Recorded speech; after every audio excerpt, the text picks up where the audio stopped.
Mara Siriani, thank you. Piedmont Healthcare just confirming it received its first delivery of vaccines today as well. The hospital now working to figure out who will be first in line.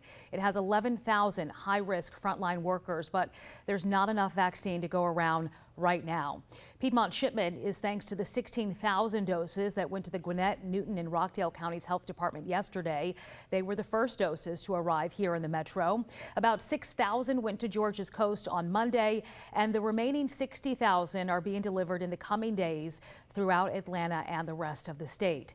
Children's Healthcare of Atlanta will start administering COVID-19 vaccines to its healthcare workers today.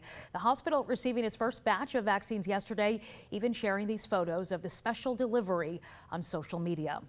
Later on today, we are expected to learn more about where Georgia stands in its fight against COVID-19 and our state's vaccine distribution plan.